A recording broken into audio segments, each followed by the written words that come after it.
Welcome to the first episode of the PELTED podcast. Today we are here with the police chief of Carbondale, Kansas. Her name is Shannon Seals. So how are you, Shannon? I'm doing well. How are you guys? I think we're good. He's not good because he lost his phone. I'm not doing too good. All right. So what was your childhood like? Like did you always want to become a police chief? Or like what was the goal before that? Whenever you was younger. So I grew up in Topeka, and there was I grew up in inner city Topeka, so there was a lot of police officers around, helicopters, name it, happened, crime. So they were kind of my heroes then, and I didn't decide to necessarily get in criminal justice officially until I got to college. Okay. Where did you go to college at? I went to Washburn. Washburn? Yep. Okay. So what was the steps to become the chief of police? Did you start at a lower area, or was? So I started out. I started out and I got my degree, criminal justice, law enforcement, corrections. I originally wanted to be a teacher, but over the course of going to classes, I picked up some criminal justice classes, loved them. So I started out in corrections when I started my career, and I worked for the juvenile facility in Shawnee County. Then I went to adult facility in Jefferson County, and then from there I got a part-time job with police in Valley Falls, and then I got a full-time job. And so I went through 2 academies. I went through the part-time academy, which is 2 weeks. Then I went through the full-time academy, which is 14 weeks. That's awesome. So it was like a big process to get to where you are now, huh? Yeah, well, and not too bad. In smaller agencies, it moves a little faster. Mm-hmm. So I've been in law enforcement since, including corrections, since '08. But in law enforcement itself, I've been in since 12. And so it's actually gone pretty quickly because sometimes you don't get that far that quickly. That's awesome. But in bigger agencies, it's slower, and there's people like in my academy class that are sergeants or whatever, which is where they want to be. But I like a smaller town. So what kind of crime goes down in a little town like Carbondale? Well, it's a smaller microcosm of what the bigger cities are. Mm-hmm. And so while we don't have shooting every day, we have them occasionally. We have domestics, we have drug issues, we have those kind of serious crimes, and we have theft, we have people, we have car accidents, we have disputes. I mean, you name it. It actually all happens in the small town. It's just a smaller frequency mostly. So it's just so it's the same stuff, just fewer and farther in between. Yeah, and then there's stuff that happens all the time. Simple things that we don't really record, that we help. And so one thing I like about small town policing is that we are closer to our people. Yeah. And so, I have people that I visit every day. Either they're older or they just are shut-ins or, whatever. And so I go through and I patrol, and then I, go and talk to that person. We also do animal control. We're also code enforcement, which means we look at, do you have old cars that don't run, that aren't registered? We look at the grass. If a building is falling down, we condemn it. So we do a whole wide range of things in small towns. My dad was having a problem with that. The thing you mentioned, like closer to the end there, about like code enforcement. Huh? Code enforcement? Or? Yeah, if you have a car sitting in your yard that Right. is broken down like an eyesore, then you can't have it there in Carbondale. Right. Or if you have a car sitting in your yard without tags or insurance, then you can get fined for that. Right. Because my dad, my dad, he works on a lot of cars. Like there's vehicles constantly in and out of his driveway, and he's got a my truck sits in the back of his house. Right. And as long so as it's in a fence, you're okay. Yeah. Or that's why covered he put it by a screen of some sort. Yeah. But I think the ordinance was put in way before I started. Really? A long time ago, yeah.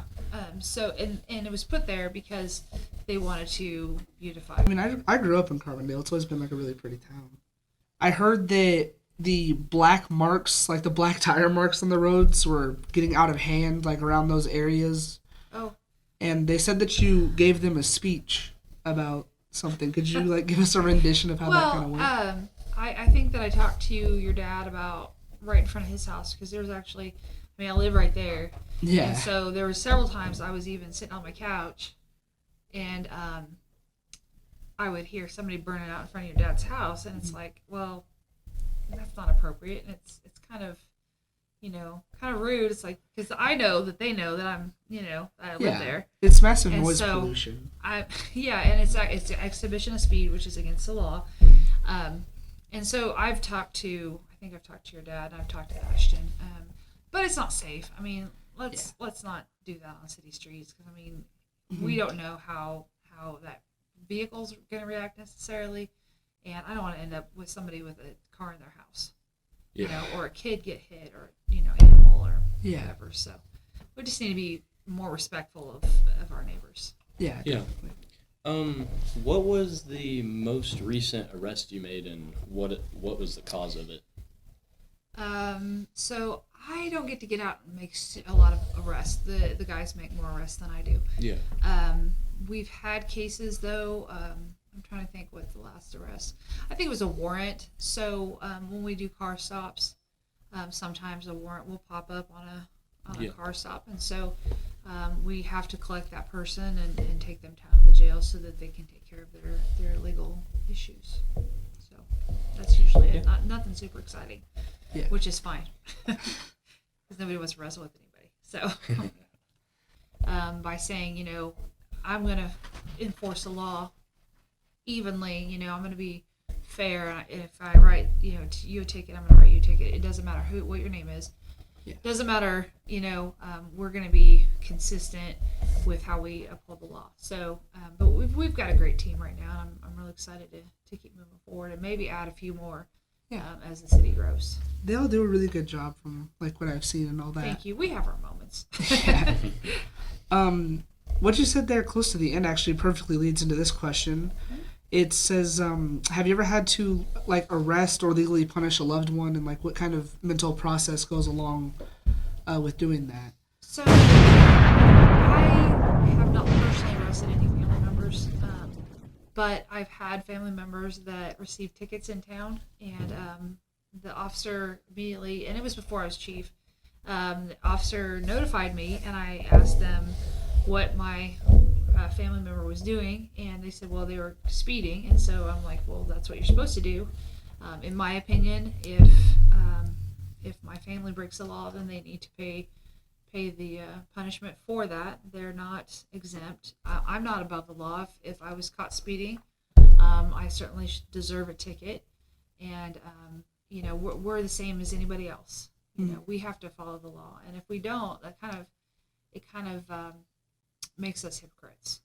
Yeah. And that kind of, I mean, I hold this profession in high regard, and so to be transparent and honest and part of our communities, we have to hold us to a higher standard. In fact. Yeah. I don't believe in the whole good old boy thing. I think it's disrespectful. Because we know better. We absolutely know better. We've seen the accidents. We've seen the reasons why we have speed limits and the reasons we have laws. And so for us to break it is a huge offense. Yeah. All right. Well, to wrap it up today, we've got about like 13 minutes before school is let up completely. So, okay. To wrap it up, I wanted to ask you. It's kind of a funny question, but in cartoons and in movies and like all this other stuff, we see this routine of good cop, bad cop. It's like one cop is like, "Oh, you really messed up this time, bub. You're going away," and then the other one's like, "Oh, you're gonna be fine." Yeah. And that's been done to me the first time I ever got my ticket, and I just hear car doors shutting behind me after I get down there. I'm eating my McDonald's, and I hear car doors shut. I see him waltzing down the hill to my car, so I was like, oh, well, I'm going to get out and greet him, right? So I open the door, and the first thing I hear is, show me your hands, show me your hands! Does that, like, really work or anything? So, and that could be just the way that they are, Yeah. Police, like anybody else in the world, has a very diverse group and diverse way of handling things. I personally am not that way, I will approach and explain in a calm manner what's going on.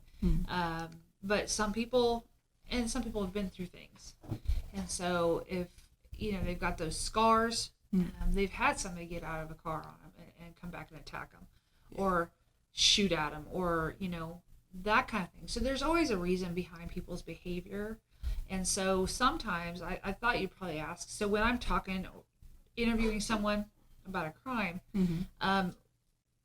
I have on occasion been done the good cop bad cop thing, and it does work, because they will feel comfortable with one but not with the other, and that's kind of chemistry too. Some people just don't get along, and that's fine.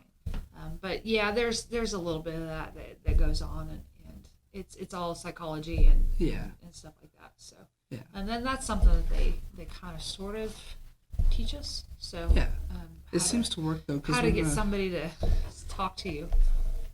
Yeah, it seems to work though, because when the cop who was being loud and assertive walked away, and I was just standing there with the cool, calm, and just soft voiced one. I was like, oh. And the other one walked by, I was like, yeah. Alrighty.